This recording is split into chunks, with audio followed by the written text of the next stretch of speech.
Chapter 7.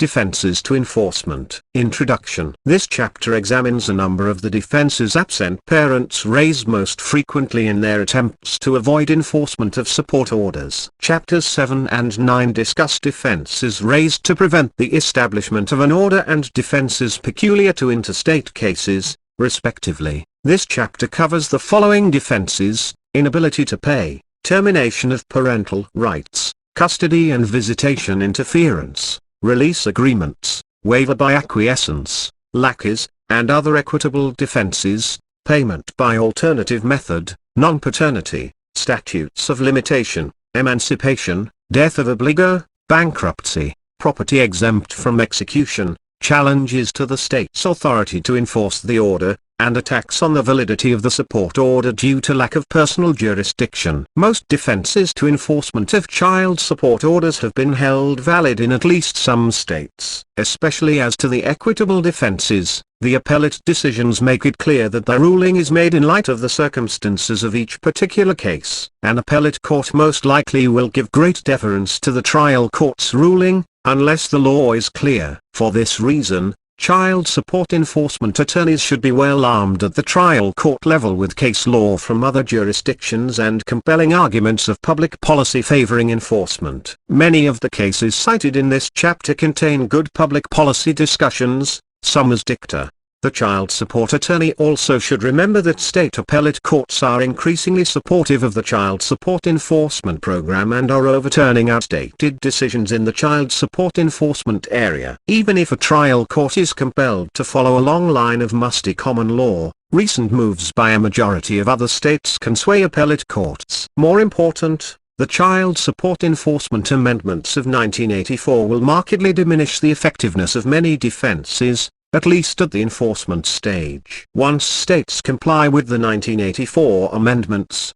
income withholding will be the remedy of choice, both for intrastate and interstate cases. See discussions in Chapters 6 and 9. The 1984 amendments require the obligor's defenses to be severely limited in the context of income withholding proceedings. That is not to say that the defenses will disappear entirely. Defense counsel are sure to find strategies to continue to make the arguments discussed in this chapter, most probably in support of motions for modification. Thus, the case law cited in this chapter should continue to be relevant. Inability to pay. Inability to pay is a frequent defense to a collection action based on the obligor's alleged lack of means to support himself or herself adequately and still comply with the support order. As treated here, the defense does not suggest active or passive avoidance of the duty to support. In most states, an obligor's financial straits may limit the effectiveness of coercive or criminal remedies, particularly contempt of court. To the contrary, inability to pay is not generally an effective defense against remedies directed at specific property. Inability to pay as an enforcement defense should not be synonymous with inability to pay as a basis for retroactive modification in states that allow such modifications. The court should not, sua sponte, modify, prospectively or retroactively, a support order based on finding of the obligor's inability to pay made during the course of an enforcement proceeding. Ideally, the obligor should be required to file a proper motion for such relief and give the obligee notice and an opportunity to defend the motion, whether in a separate proceeding or with the enforcement action. Civil contempt. An obligor may be incarcerated for civil contempt for willfully failing and refusing to comply with a court order for child support. This remedy is coercive in nature. The court must find that the obligor has the present ability to comply with the order or has a capability of performing some other task, for example, execution of income assignment, seeking work, enrolling in a drug or alcohol rehabilitation program. However, he or she must have refused to meet the purgation requirement before jail may be imposed. If the obligor was financially unable to comply with the support order at the time the arrearage accrued, but has assets available to satisfy the arrearages at the time of the contempt hearing, the court may find him or her in contempt for a present refusal to apply the assets to the arrearages. If the obligor was able to pay the support when it fell due, but has no funds from which the obligation can be paid at the time of the hearing on contempt, the court may make a contempt finding. However, the court may not impose incarceration as a means of coercing the obligor into compliance, since he or she would not have the present ability to purge himself or herself. Generally, In civil contempt actions, the court has ordered the obligor to show cause why he or she should not be held in contempt for non-compliance, placing the burden on the obligor to prove present inability to pay and that this inability is not due to his or her fault or negligence. Faircloth v. Faircloth, 339 So 2d 650, Florida 1976. Some courts have gone so far as to impose on the obligor additional burdens when an inability to pay defense is raised. For example, in Ex parte Hennig, 559 SW2d 401, text.sif.app.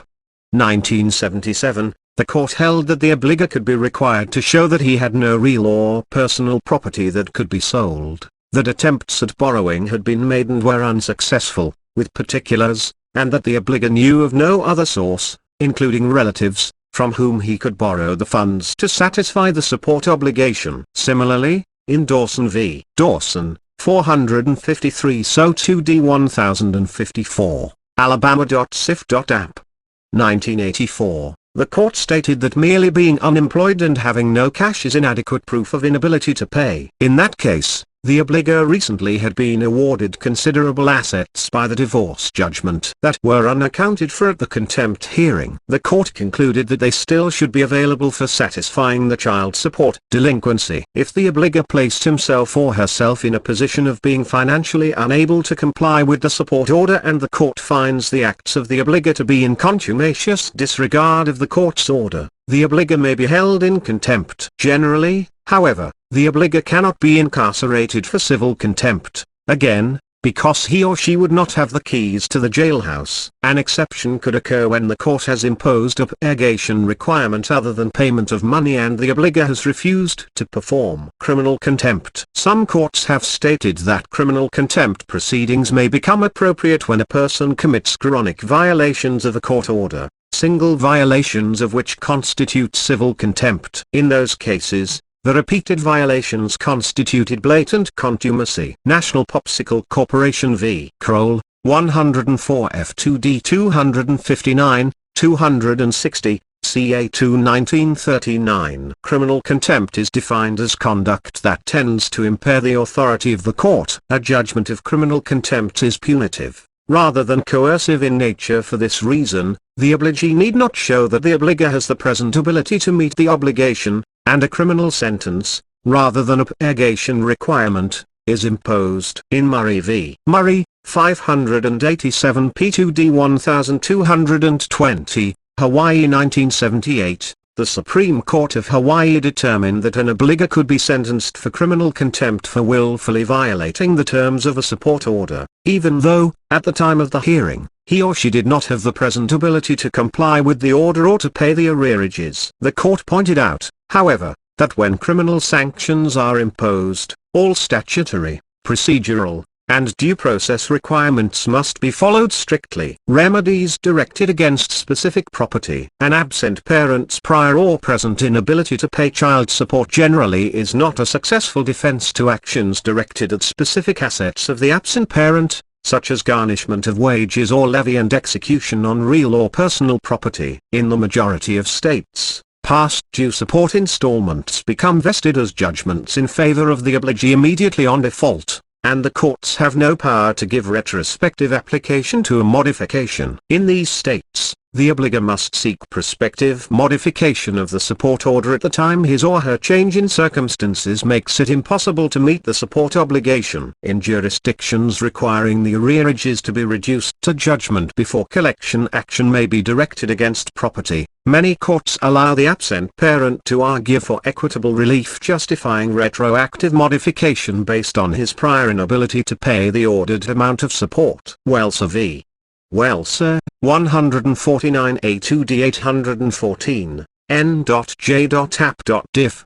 1959. In these instances, the defense arises in the obligee's action to obtain judgment on the arrearages, which may be combined with a request for attachment of the obligor's property. Once the judgment is obtained, however, the obligor is estopped from collaterally attacking it in the future in a subsequent action against property. The Supreme Court of Lower, in Remarriage of Veternak, 334 NW2D 761, Lower 1983, adopted novel approach to a father's argument that his child support payments should be reduced because of his inability to pay while he was incarcerated. In upholding the trial court's application of the father's equity in the marital home to the child support obligation, the court noted that inability to pay has become less a consideration while a long-range capacity to earn money has become more of a consideration. Also, in this case the court implied that the father's incarceration was a voluntary diminishing of his earning capacity. Termination of parental rights. A parent's legal relations with his or her child may be terminated by reason of abuse,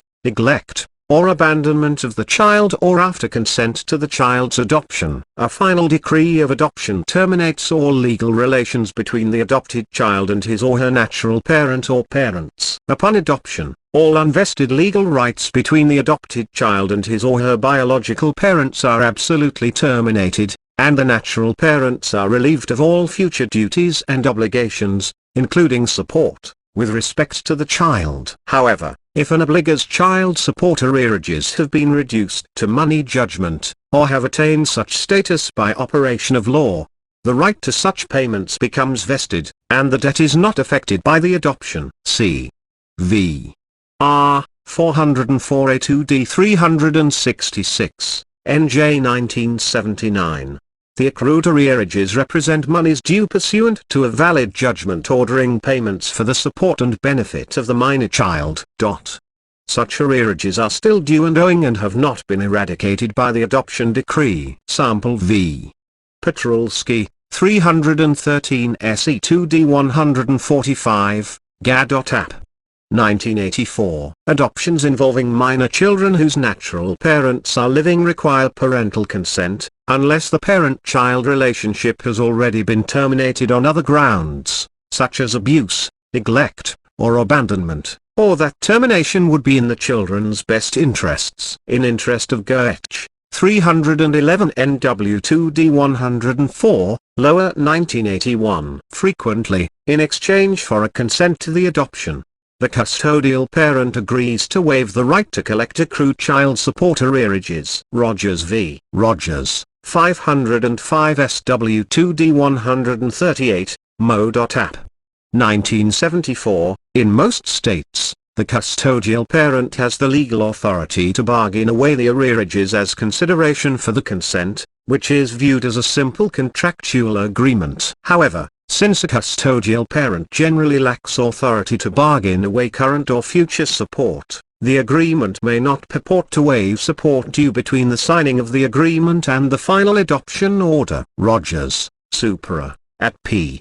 145. When the adoption does not take place, the natural parent remains responsible for support of the child. In Rogers, Supra, the consent of the father was obtained but the final adoption decree was never entered. The natural father discontinued child support payments but had not been notified of the failure to finalize the adoption. The mother, on seeking collection of arrears, was held to have acquiesced in the father's failure to make child support payments as they became due and thereby waived the right to enforce these payments. The appellate court, however, reinstated the father's duty to pay support in the future. When parental rights are terminated for neglect, non-support, or other reasons not directly connected with an adoption proceeding, and the child becomes a ward of the state, the parental obligation of support is not always terminated automatically. Classification of a minor as a ward of the state is not a sufficient basis for automatically reducing child support. While a child committed to the care and custody of the state may no longer in fact depend on parental support, dependence is not the measure of parental obligation. Patzikont v. Patzikont, 644 P2D 1009, Can.app. 1982. However, in Department of Human Resources v. Vine, 662 P2D 295, Nevada 1983, the mother obtained sole parental rights, and the state for The agency was unable to reimpose a support obligation on the father after the mother applied for public assistance. Custody and visitation interference. The general rule is that visitation and child support are separate, not interdependent issues. Thus, a refusal of visitation by the custodial parent does not relieve the absent parent of his or her child support obligation. Thomas v. Thomas, 335 SW2D 827, Tennessee. 1960, Williams v. Williams, 143 SC2D 443, App. 1965. The primary consideration is the best interest of the child in whom both visitation and support rights reside. For an analysis of the case law on a court's authority to cancel or modify arrears, to refuse to enforce arrears, to suspend future support payments, or to set up a trust fund on the children's behalf when the custodial parent denies visitation privileges in violation of a court order or separation agreement. See 95 Al 2D 118. Another annotation at 804 H 1231 discusses cases in which the custodial parent violates a clear judicial prohibition against removing the child, from specified geographical boundaries, and the resulting authority of the court to terminate, suspend, or reduce child support payments. Substantial portions of the Uniform Marriage and Divorce Act, UMDA, have been adopted in 8 states and selected portions in many more. A provision of the Act states,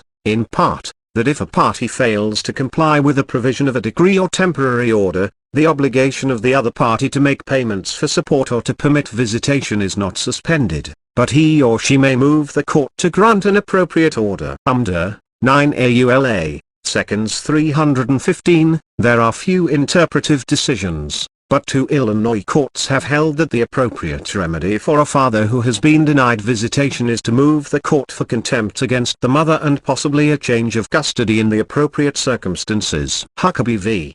Huckabee, 393 NE2D 1256, 3 App. 1979, People ex rel. Winger v. Young, 397 NE2D 253, 3 App. 1979. Release agreements. Generally, an agreement between the parents of a child made outside the courtroom that purports to absolve the absent parent of the support obligation is invalid. 100 Al 3D 1129. Regardless of agreements or disagreements between parents, children are entitled to continuing support in accordance with their needs and the parent's ability to provide for them. The amount of support required and the ability of each parent to provide such support are questions which rest primarily with the trial court. Flynn v. Flynn, 604 SW2D 785, Mo.App.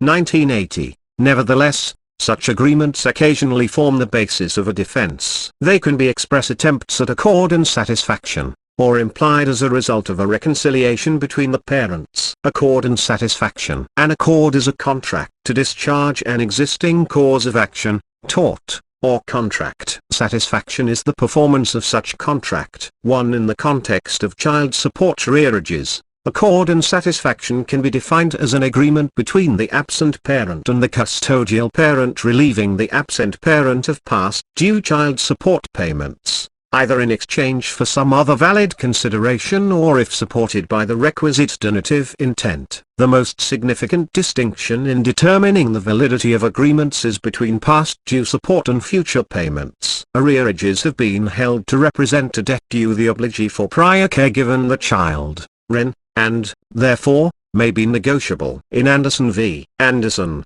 407 P2D 304, Idaho 1965, the court examined an agreement releasing the father from past due support and reducing future support in exchange for a $600 lump sum payment and a set of carpenter's tools. The agreement as to the arrearages was upheld, but the court held that the mother could not release the father permanently from his duty to provide future child support. It remained within the exclusive province of the court to modify its support orders. Extending the concept further to include arrears, Numerous cases support the proposition that any agreement between former spouses purporting to release the absent parent from the support obligation as ordered by the court is void, as against public policy. The general principle is that parents by agreement cannot nullify a court's order so as to deprive a minor child of the support granted in the decree. 100 Al 3D 1129, seconds 4,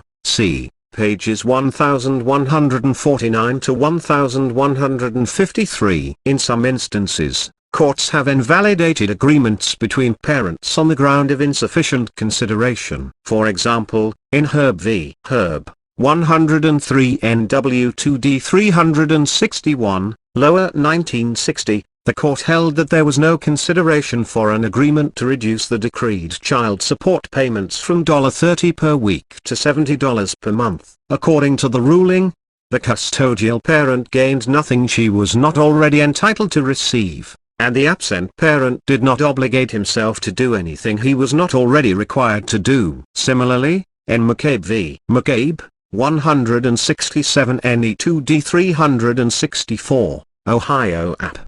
1959, the court held as unenforceable the obligator's agreement to make up back support payments and give consent for the wife's present husband to adopt, in exchange for a release of his future obligation because he was bound by law to pay the support arrearages and the adoption did not go through. In State ex rel. Hansen v. Mackay, 571 P2D 166, or App.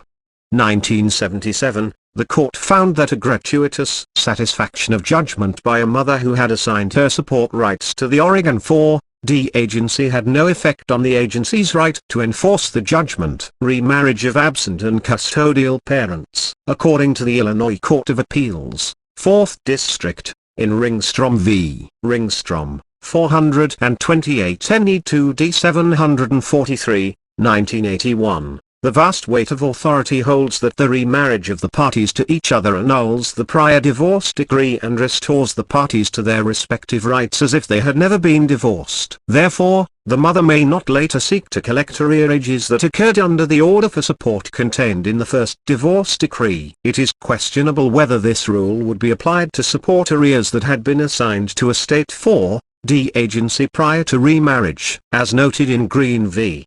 Lower District Court, 312 NW 2D 915, lower 1981, a valid assignment of a support judgment gives the assignee rights that cannot be affected by the assignee without the assignee's consent. In Green, the court followed decisions from Georgia and Nebraska in holding that the remarriage of the parents does not automatically vacate a judgment for accrued support installments, nor does it deprive the divorce court of subject matter jurisdiction to enforce the obligation as to those unpaid installments. Temporary reconciliation. Courts generally have held that the temporary reconciliation of the mother and father while the divorce is pending or subsequent to the divorce does not nullify or abate the child support order. In Scully v. Scully, 331 NW 2D 801, Neb.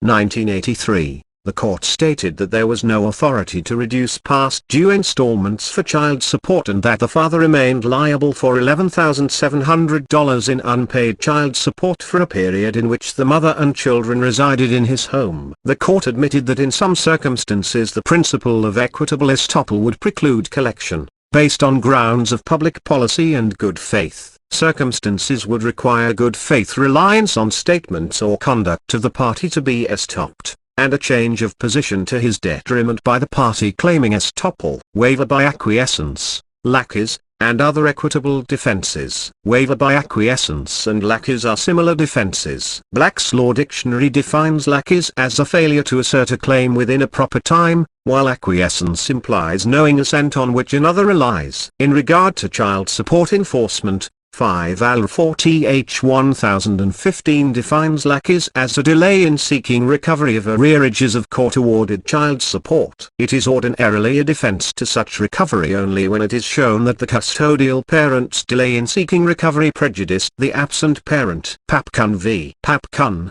436 A2D 282, Connecticut.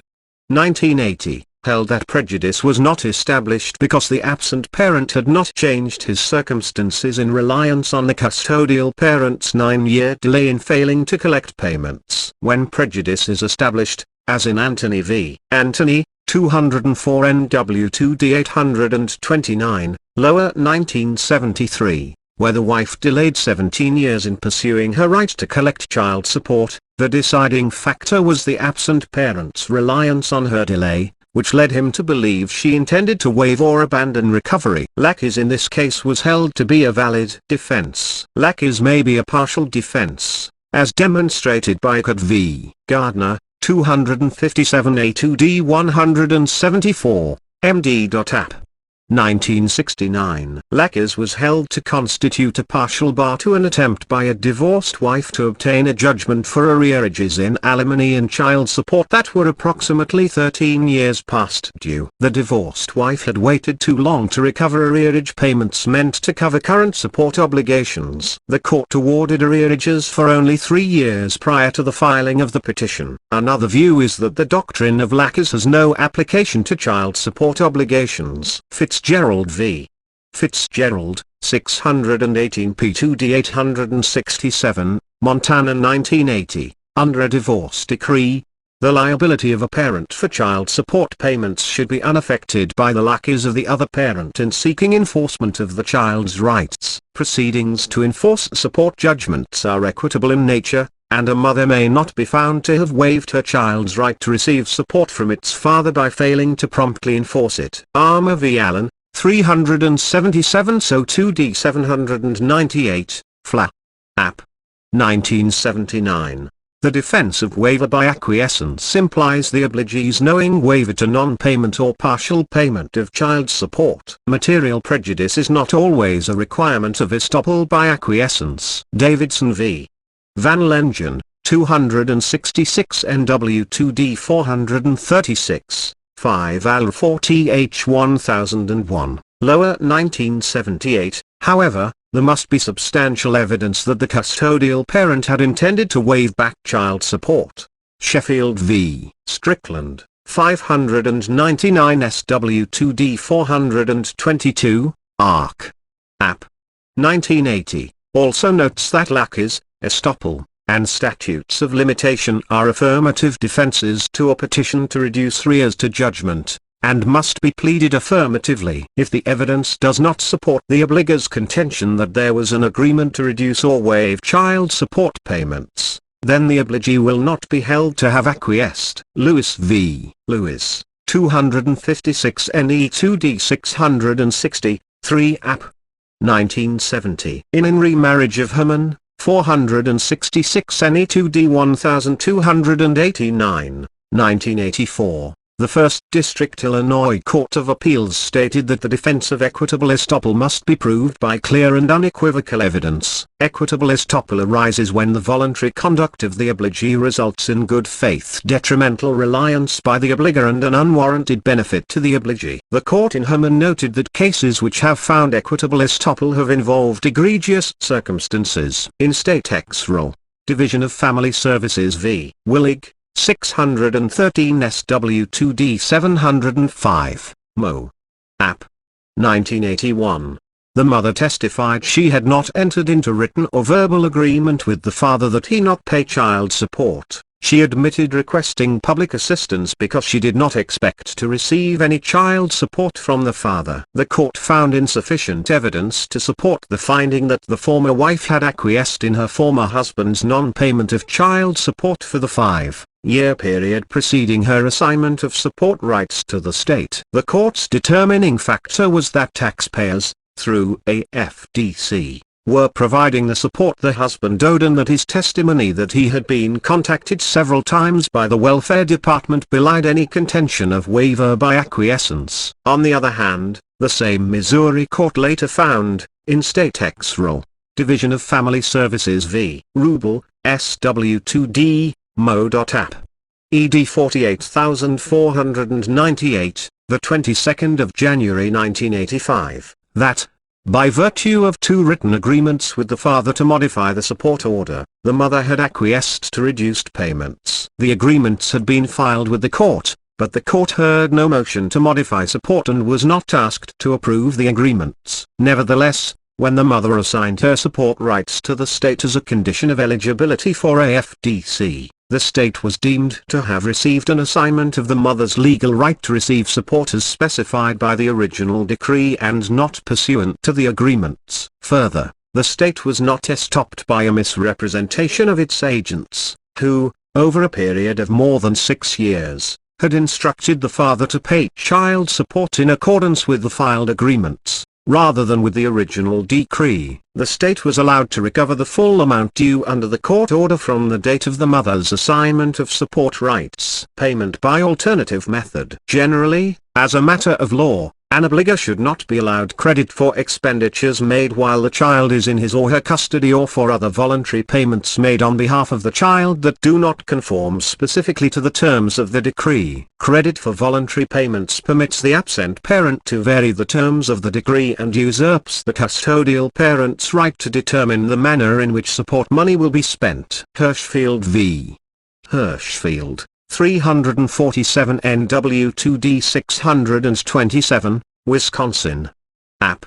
1984. Horn v. Horn. 239 NE2D 348, NY App. 1968, Glover v. Glover. 598 SW2D 736. Arkansas 1980. In determining whether credit against arrearages should be granted for non-conforming payments, the rule may hinge on whether or not the arrearages become automatic judgments as they accrue. Where support arrearages vest automatically as judgments, it is generally held that no credit may be given for non-conforming payments. To do so would be to grant a retroactive modification. Fearon v. Fearon. 154 SE2D 165, VA. 1967, if, as in Cope and Cope, 619 P2D 883, or 1980, it was decided that statute bars retroactive modification of accrued installments because they have ripened into judgments. They become unmodifiable and no credit will be given. In this case, a father's Social Security benefits paid directly to the mother for the benefit of the child could not be credited retroactively against the father's child support obligation. See also Fowler v. Fowler, 244 A2D 375, Connecticut. 1968, and Chase v. Chase, 444 P2D 145, Washington 1968, for decisions on the court's refusal to grant credit toward child support arrears for Social Security disability payments made to the child, Wren. However, New Hampshire and Mississippi courts have followed Alabama, Arkansas, Georgia, Kansas, Massachusetts, Nebraska, New Mexico, and Tennessee in allowing a husband credit toward his overdue support obligation for Social Security payments made to the ex-wife for the benefit of the children. Griffin v. Avery, 424 A2D 175, NH 1980, Needham v. Needham, 420 SO2D 1072, Miss. 1982, 77 L3D 1315. Perhaps due to the harshness of the general rule, some courts have been willing to consider equitable principles where compulsory circumstances led to the substituted form of payment. Where the custodial parent expressly or by implication consents to accept an alternate form of payment as partial or complete satisfaction under the decree, some courts will give credit if the payment is in substantial compliance with the spirit and intent of the support decree. Williams v. Williams, 405 SO2D 1277, La.App. 1981, Whitman v. Whitman, 405 NE2D 608, Indiana.App. 1980. Credit also has been allowed where the father took custody of the children because of illness or incompetency of the mother. Silas v. Silas, 300 SO2D 522, La.App. 1974, Liefring v. Liefring, 622 SW2D 519, Mo.App. 1981, Headley v. Headley, 172 SO2D 29, Alabama. 1964, White v. White, 368 A2D 1061, MD.App. 1977. The credit for cash payments of gifts given directly to the child, educational expenses, or food, clothing, medical expenses, or other necessities depends to a large degree on the circumstances of each individual case. Humrick v. Seward, 189 SE2D 882, GA.App. 1972, Remarriage of Jokeland, 410 NE2D 890, 3 App. 1980, Gould v. Awapara, 365 SW2D 671, Tex. SIF.App. 1963. Credit for support given by the non-custodial parent during periods of extended visitation or temporary custody usually is not permitted unless it is so provided in the decree. Escott v. Escott, 325 NE2D 395, 3 App. 1975, Atkins v. Zachary, 254 SE2D 837, Georgia 1979, in Tuck v. Tuck, 316 NW2D 304, Nebraska 1982, the stipulation that support would abate during the 6-week visitation period was incorporated into the decree, and the absent parent was not held responsible during that period. There is some precedent for allowing credit for support given during these periods. 47 Al 3D 1031, James v. James, 271 SE2D 151, Georgia 1980, noted that the non-custodial parent is not the only one obligated to support the child and ordered the custodial father to pay $15 per day for each day the couple's children visited with the mother. The courts also have upheld agreements to reduce support payments during the summer when children spend substantial amounts of time with the non-custodial parent. Khan v. Khan, 532 P2D 541, Arizona. App.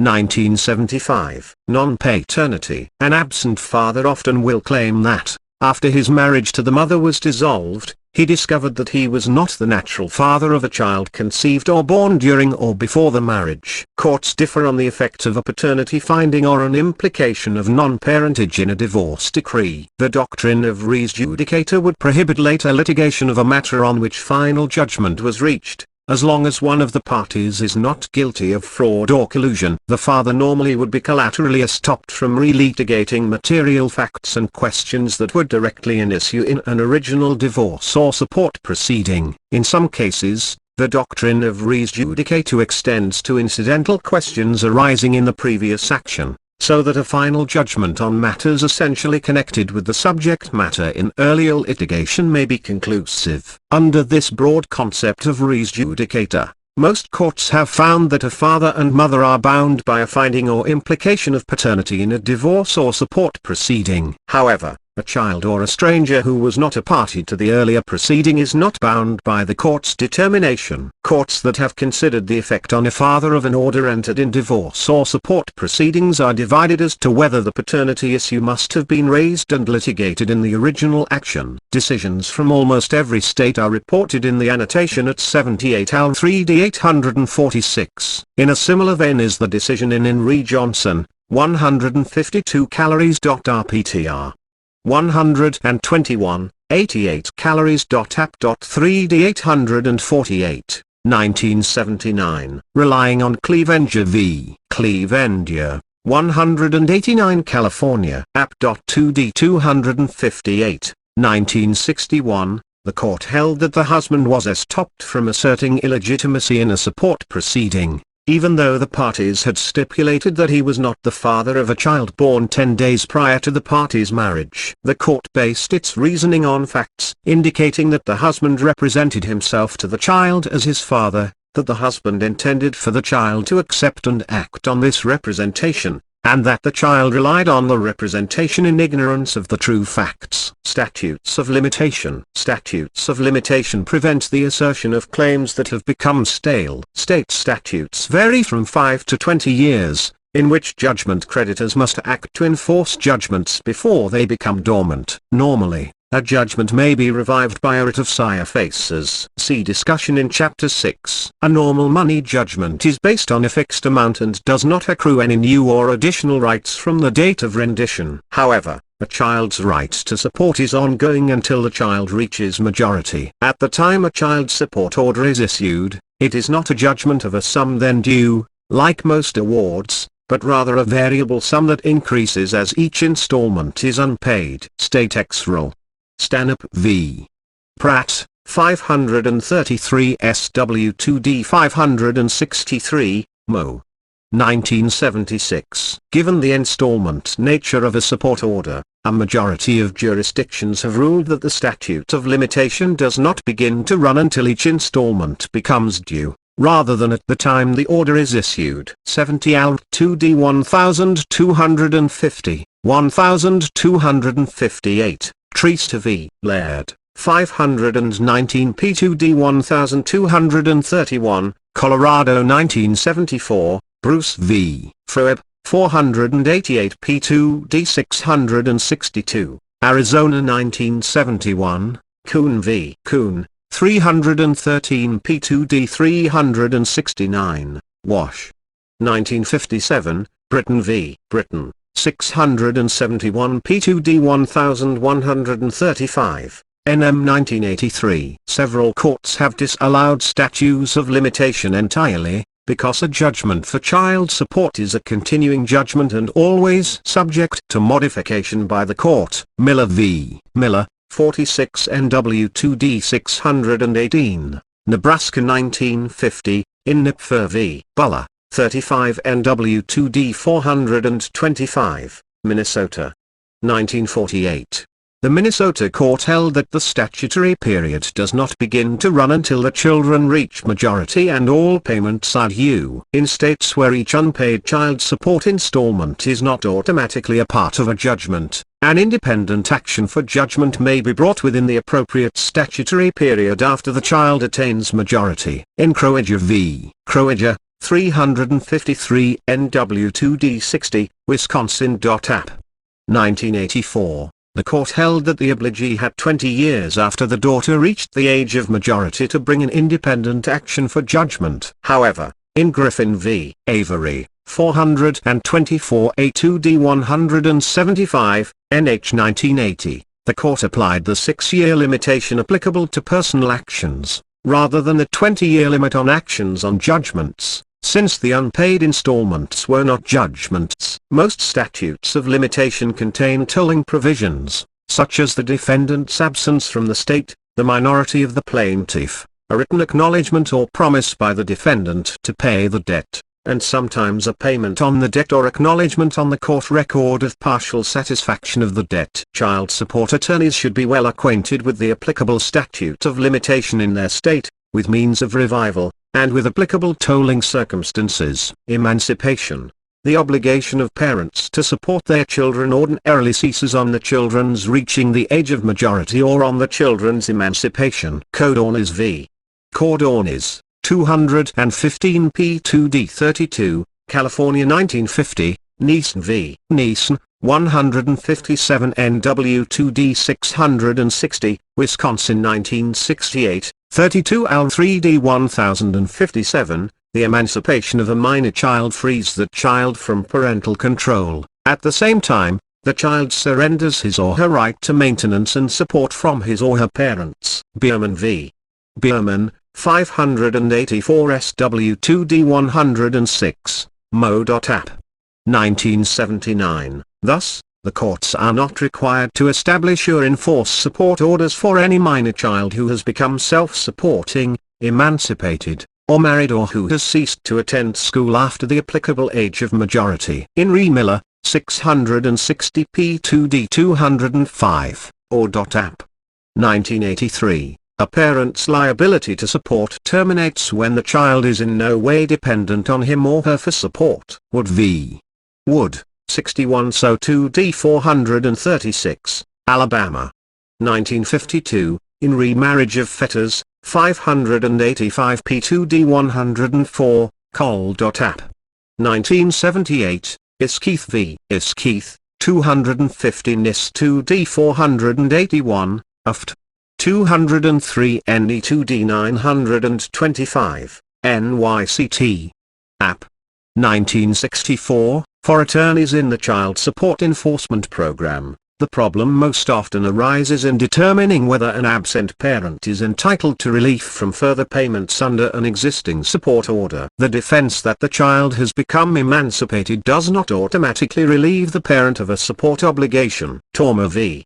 Torma, 645 P2D 395, Montana 1982. In making such a determination, the courts have considered the circumstances of the particular case. Generally, they have ruled that the emancipation of a minor does not relieve the parent from the support order when the minor is not capable of supporting himself or herself. Allison v.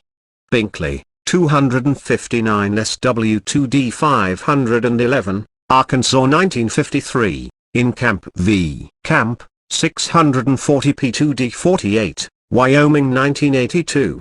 The absent parent was held liable for support of his disabled child despite the child's reaching the age of majority. The court construed the support statute to mean all children, not just minor children. The fact that children are working to aid in their support when the absent parent fails to make payments as required by decree does not necessarily relieve the parent of the obligation to comply with the order for support. Waldron v. Waldron, 301 NE2D 167, 3 App. 1973, Taylor v. Taylor, 412 SO2D 1231, Alabama. App. 1982, the annotation at 32 AL 3D 1055 discusses acts initiated by a minor that may have the effect of terminating a support obligation, for example, employment, name change, refusal to visit parent. With regard to the parent's obligation to cover the child, REN, between the ages of 18 and 21, the opinion is mixed, with many jurisdictions ruling that emancipation has no relevancy to the parent's obligation to finance the child's schooling between those ages. Miller v. Miller, Supra. Support orders that predate the law declaring the age of majority to be 18 continue to be obligatory to age 21. Carrick v. Carrick, 605 P2D 1215, or .app. 1980. A child may become unemancipated during his or her minority. In Fetters, Supra. The Colorado Court of Appeals found that when the daughter's marriage was annulled, the father's support obligation under the divorce decree was reinstated. The daughter was 16 and living with and dependent on her mother for support. The question frequently arises whether an obligor may make a pro rata reduction of a court-ordered obligation on the emancipation of one child, when the order does not specify a certain amount to be paid per child. In a case of first impression, the Supreme Court of Montana held in Torma v. Torma, 645 P2D 395, 1982, that a decree ordering the father to pay support of $125 per month for 2 children required continuation of the entire monthly support payment until the younger child attained majority. The court approved the rationale of courts in Colorado, Maryland, Oregon, and Connecticut and noted this position to be the rule in the vast majority of states. The court quoted from Becker v. Becker, 387 A2D 317, 320, MD.app. 1978. The reason for considering a single amount to be paid periodically for the support of more than one child as not subject to an automatic pro rata reduction is twofold. First, a child support order is not based solely on the needs of the minor children but takes into account what the parent can afford to pay. Citations omitted. Consequently, a child support order may not accurately reflect what the children actually require but only what the parent can reasonably be expected to pay. To allow an automatic reduction of an undivided order would be to ignore the realities of such a situation. Second, to regard an undivided child support order as equally divisible among the children is to ignore the fact that the requirements of the individual children may vary widely, depending on the circumstances. Cooper v. Matheny, 349 P2D 812, 813, or 1960. Delivet v. Delivet, 156 Connecticut.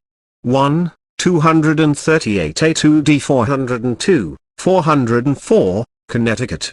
1968. On the other hand, in Patzicont v. Patzicont, 644 P2D 1009, Can. App.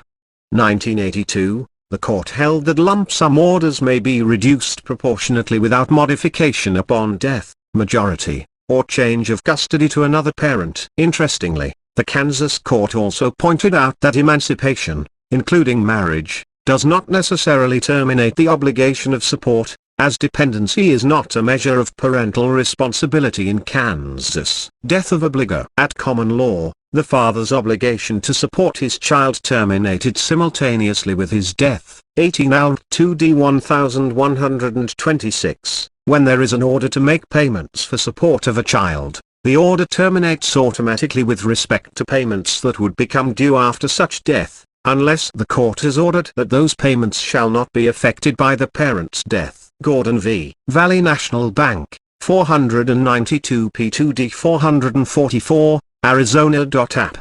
1972, in appropriate circumstances, a court may enter a child support order that survives the death of the father. If a judicial decree for child support is to be held to impose upon a parent a greater duty of support than that required by common law, the decree must state specifically that such obligation is to survive the death of the obligor. Scudder v. Scudder, 348 P2D 225, Wash.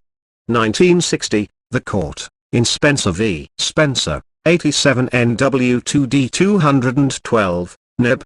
1957, based its ruling that the support obligation survived the obligor's death on the fact that the decree specifically provides that child support payments will remain in force until the children shall become of age or self-supporting, or until the further order of the court, and, thus, survive against his estate. Although liability for support generally terminates upon the death of the obligor, parents may agree to extend that liability beyond death, if the terms of the agreement are incorporated into an interlocutory decree for divorce. There is a proper basis for a claim against the estate of the parent. Belser v.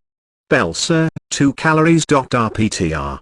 259, 177 P2D 228, Cal.App. 1960 states that, by statute or agreement between parents, allow support orders to continue to be enforceable against the absent parent's estate after death are likewise enforceable for arrearages that accrued before death. In Re Cirillo's estate, 114 List 2D 799, NY 1952, in Re Weaver's estate, 122 NE 2D 599, 3 App.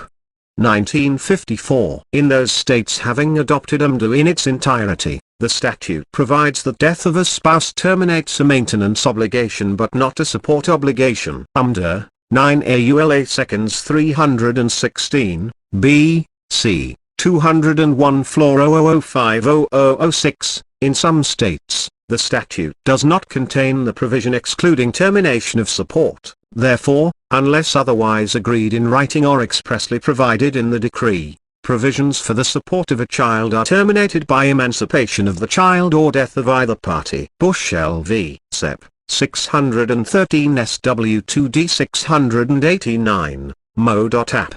1981. Bankruptcy. Many absent parents seek relief from their financial obligations in the U.S. bankruptcy courts. Typically, such actions are filed under Chapter 7 of the Bankruptcy Code, straight bankruptcy, or Chapter 13, wage earner plans. In the former, the relief sought is discharge from all dischargeable debts. In the latter, the debtor is seeking the protection and guidance of a bankruptcy trustee in devising and carrying out a plan to pay back all debts gradually. Either type of proceeding can have a significant effect, both positive and negative, on the collection of child support. Debtors' responsibilities. In addition to providing notice to all affected creditors, the debtor is required to file a schedule of his or her assets, liabilities, and exempt property. This information can be valuable to the child support enforcement agency and should be obtained from the bankruptcy court. A provision of the Bankruptcy Code allows the debtor to select a portion of his or her property as exempt from the claims of creditors. 11 U.S.C. 522d.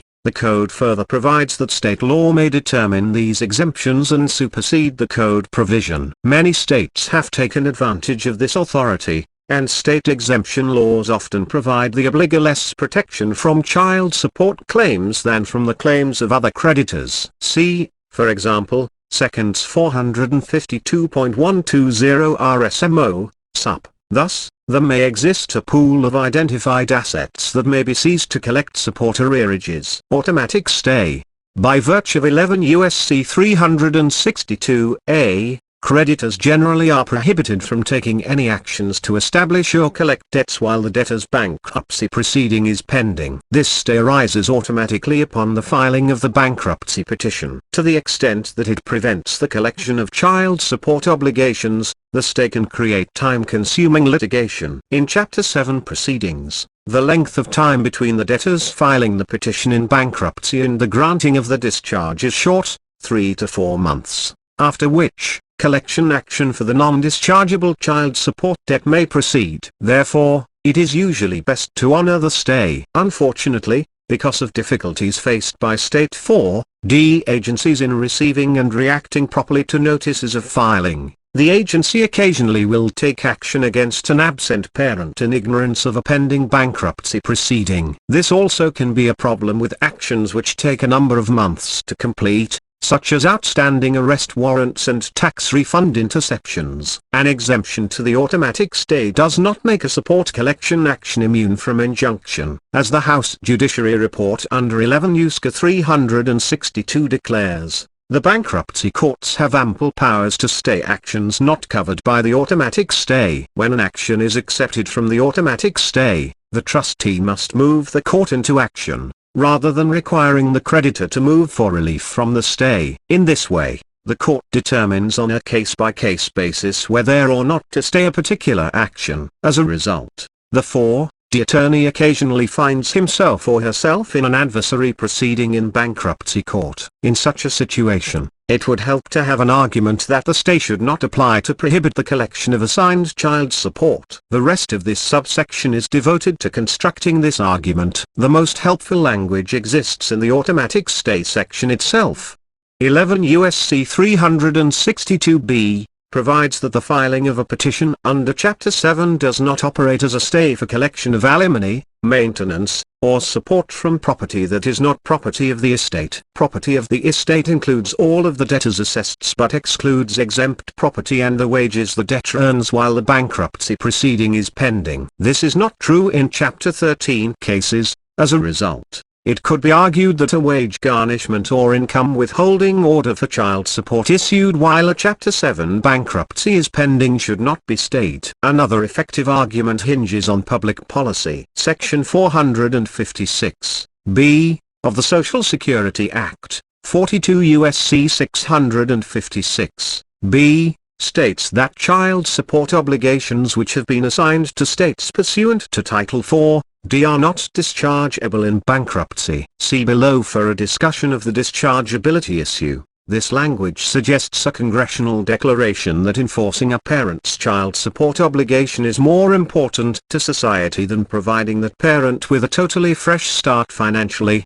Bankruptcy courts rightfully guard their authority to enforce the stay. The stay is necessary to allow the bankruptcy court to sort out the financial condition of the debtor, to distribute the available assets equitably among the creditors according to law, and to protect the debtor from claims against his exempt property. These are laudable provisions, designed to protect both the debtor and his family. The public policy statement, which also appears in the Code at 11 U.S.C. 523(5)(a), indicates that the aims of the 4D program may be paramount. Dischargeability. At 42 U.S.C. 656(b), the Social Services Amendments of 1974, PL 93 to 647, prohibited the discharge in bankruptcy of child support arrearages which had been assigned to a state as a condition of AFDC eligibility. That provision was repealed by the 1978 Bankruptcy Code, PL 95-598, effective October 1, 1979, which contained a broader provision providing that child support obligations were not dischargeable where owed to a spouse, former spouse, or child. In connection with a separation agreement, divorce decree, or property agreement, but not the extent that such debt is assigned to another entity, voluntarily, by operation of law, or otherwise. 11 U.S.C. 523-5a. The 1978 amendment caused numerous problems for the 4D program. The first was the exception, which allowed assigned child support obligations to be discharged. The second was the language contained in the rule of non-dischargeability itself, which limit application of the rule to support obligations in connection with a separation agreement, divorce decree, or property settlement. Since many orders established by the Child Support Enforcement Program do not meet these criteria, for example, orders entered in paternity proceedings brought by the program, it has been argued that they are dischargeable. This argument would seem to apply with equal force to orders entered in ERASA proceedings and orders entered in state court proceedings which are not merged into the divorce proceedings. Fortunately, Congress corrected the situation in the Omnibus Budget Reconciliation Act of 1981 by reenacting 42 U.S.C. 656b, and amending 11 U.S.C. 523-5a. The new version of the lattice section creates an exception to the exception by providing that assigned support obligations that have been assigned eligibility for public assistance are again non-dischargeable. The 1981 amendments did not change that language in 11 U.S.C. 523-5a. which limits non-dischargeability to obligations created in the usual manners in a divorce proceeding. However, this language was changed by the Bankruptcy Amendments and Federal Judgeship Act of 1984. Federal Statute 11 U.S.C. 523-5a now provides that debts in connection with an order of a court of record that are assigned to the federal government or to a state or any political subdivision of such state are non-dischargeable. The effective date of the change was October 8, 1984. One important issue remains: how does the change in law affect those absent parents who filed petitions in bankruptcy during the period in which all assigned child support arrearages were dischargeable?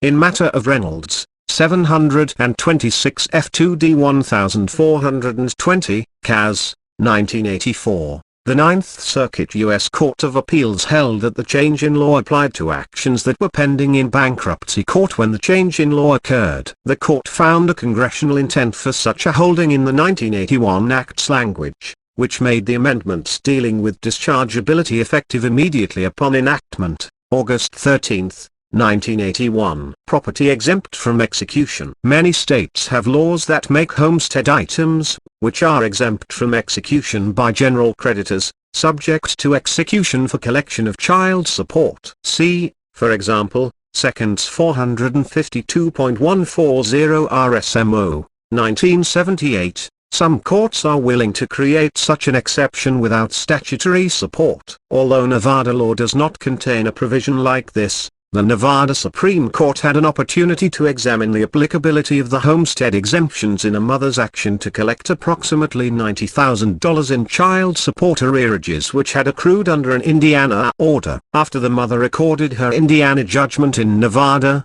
the father filed a homestead exemption on his home. Pursuant to Nevada law, the mother moved to have the exemption ruled inapplicable. On appeal, the Nevada High Court ruled that to protect the father's second family at the expense of depriving his first family of the support to which it is entitled was clearly not the Nevada legislature's intent in enacting the homestead laws. A dissenting justice suggested that the legislature should be charged with enacting specific exceptions to the homestead exemption. Breedlove v. Breedlove, 691 P2D 426. Nevada 1984. Other courts have refused to create exceptions. The Louisiana Supreme Court, in Thibodex v. Thibodex, 454 So 2D 813, La. 1984, applied the anti-attachment provision of the Federal Longshoremen's and Harbor Workers' Compensation Act to prohibit the custodial parent from garnishing the absent parent's disability benefits for overdue child support. See also Putz v. Putz, 572 P2D 970. Oklahoma 1977. Challenges to states' authority. Many state constitutions prohibit legislative grants of public money, property, or credit to private persons. These provisions often make specific exceptions for grants of public assistance to the needy. Two state Supreme Courts have addressed defenses raised by obligors that statutes authorizing state officials to bring child support collection actions on behalf of non-AFDC obligees violate such constitutional provisions. In both Johnson v. Johnson, 634 P2D 877, Wash. 1981, and Leet v. Leet, 624 SW2D 21, Mo. 1981, the High Courts held that the state statutes authorizing support enforcement services on behalf of families who are not receiving public assistance further the compelling public interests of safeguarding children's constitutional rights, protecting the taxpayers from additional public assistance expenditures, and assuring that the primary child support obligation falls on the parents. Both courts held the constitutional provisions inapplicable due to these overriding public purposes. Stating similar reasons, the Florida Supreme Court, in Florida Department of Health and Rehabilitative Services v. Heffler, 382 So 2D 301, Florida 1980, held that a statute allowing the state to provide child support collection and paternity determination services to unwed mothers who are not receiving public assistance does not violate the equal protection guarantee of the state constitution. In another light, the Oregon Court of Appeals addressed the authority of the state the agency to collect child support arrearages that accrued prior to the effective date of the state statute requiring AFDC applicants to assign their support rights. In Butchko v. Butchko, 602 P2D 672, or 1979. The court held that the assignment statute was remedial and did not affect the obligor's substantive rights and that the assignment included both prospective and accrued unpaid support. The state was entitled to enforce collection of assigned support regardless of whether the support accrued or the AFDC was given prior to the effective date of the statute. In State Ex Rel. Williams v. Williams, 647 SW2D 590, Mo.App. 1983, the Missouri Court of Appeals found that the obligor did not have standing to challenge the validity or authenticity of the obligee's assignment of support rights. The validity of the support order. If the rendering court did not have personal jurisdiction over the absent parent at the time the child support order was entered, the obligor will attack the validity of the support order. Personal jurisdiction may have been obtained by consent, voluntary entry of appearance, personal service within the state, or long-arm jurisdiction based on the absent parent's minimum contacts sufficient to meet the due process test as enunciated in International Shoe Company v. State of Washington, 326 U.S. 310, 1945. As the court found in U.S. v. Morton, 104 S.Ct. 2769, 1984. Personal jurisdiction over a serviceman residing in Alaska was obtained by the Alabama Divorce Court based on his prior residence there and his having filed 2 state income tax returns in Alabama. The U.S. Superior Court, in a decision that reversed the U.S. Court of Appeals, declared that the obligor was domiciled in Alabama and did reside in or have sufficient contacts with the state at the time the divorce court attempted to obtain personal jurisdiction. Therefore, the money judgment rendered by the Alabama court could be enforced.